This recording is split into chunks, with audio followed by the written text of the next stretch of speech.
Hello everyone, welcome to our channel Bhavani terrace garden and blogs.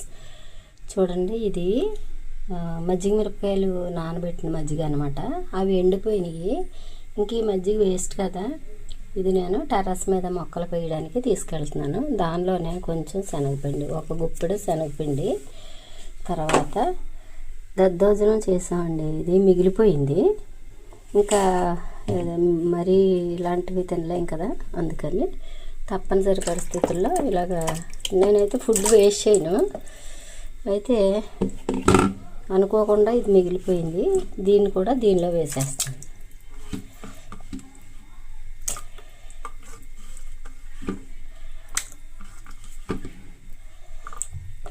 ఇదంతా బాగా కలిపేసి దీనిలోను 1కి 10 నీళ్లు పోయాలి. అంటే ఇది ఎంత ఉందో 10 రెట్లు నార్మల్ వాటర్ పోసి అప్పుడు మొక్కలకి ఇవ్వాలన్నమాట. అలా చేద్దాం. చూడండి, ఇది దోసపిండి మిగిలిపోయింది. 2 డేస్ అయిపోయింది. ఇంకా అందుకని 2 డేస్ మాత్రమే దోశలు వేసుకుంటాము. తర్వాత దీన్ని ఇంకా దోశలకి వాడకుండా మొక్కలకు వాడేస్తాను అనమాట. ఇప్పుడు ఇది కూడా ఈ మజ్జిగలో వేసేద్దాం.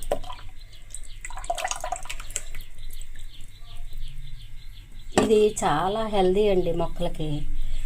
కాకపోతే 1కి 10 రెట్లు నీళ్ళు పోయాలి, మర్చిపోకూడదు. అంటే ఇది ఎంత ఉందో కరెక్ట్గా కొలుసుకుని దానికి 10 అంతలు నీళ్లు కలిపి అప్పుడు మొక్కలకి ఇవ్వాలి. ఇందులోనే కొంచెం వాటర్ వేసి ఇదంతా మొత్తం కలిపేసేసి ఇప్పుడు ఈ వాటర్ కూడా దీనిలో వేసేస్తాను. ఇది ఇప్పుడు ఏం చేయాలి, ఇది మార్నింగ్ టైం అండి. నేను ఈవినింగ్ దీన్ని తీసుకెళ్ళి ఈవినింగ్ వరకు పులియ పెట్టి ఈవినింగ్ తీసుకెళ్ళి మొక్కలకి 10 ఇంతలు నీళ్లు కలిపి ఇస్తాను. Hello everyone, welcome to our channel Bhavani terrace garden and blogs. ఈరోజు నేను మజ్జిగ మిరపకాయలు నానబెట్టిన మజ్జిగ, దద్దోజనం, కొంచెం శనగపిండి, ఇవన్నీ కలిపిన మిక్సర్ ఉంది కదండి, అది మార్నింగ్ కలిపాను. ఇప్పుడు ఈవినింగ్ అయ్యింది. ఇప్పుడు దానికి అది ఎంత ఉందో దానికి 10 రెట్లు వాటర్ కలిపేసి మొక్కలకి ఇస్తాను. అలాగే ముందు నార్మల్ వాటర్ ఇచ్చిన తర్వాత అది ఇస్తాను.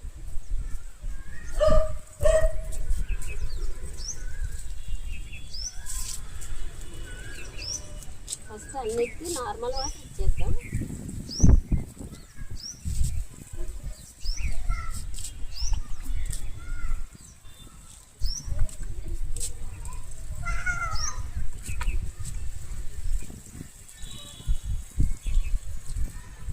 ఇంత సమ్మర్లో డైరెక్ట్గా అలాంటి మనం అంటే కొంచెం మజ్జిగ లేకపోతే ఇలాంటివి వాటి ఎనర్జీకి సంబంధించినవి ఇస్తే కొంచెం మొక్కలు ఏంటంటే ఎండిపోతాయండి. హార్డ్ ఇవ్వకూడదు.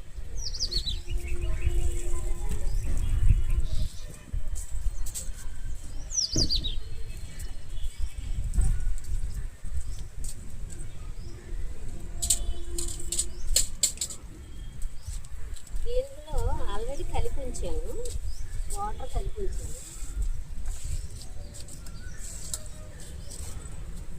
ముందు నార్మల్ వాటర్ ఇచ్చిన తర్వాత మనం ఇలాంటివి ఏమి ఇచ్చినా మంచిదే అన్నమాట.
Video length ఎక్కువైపోతుందండి.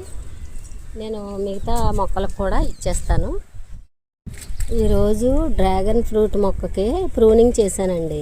ప్రతి కొమ్మకి కూడా ఇది ఇలా ప్రూనింగ్ చేస్తే ఈ పక్క నుంచి చక్కగా ఇవి వస్తాయి అన్నమాట, పువ్వులు కాయలు వస్తాయి.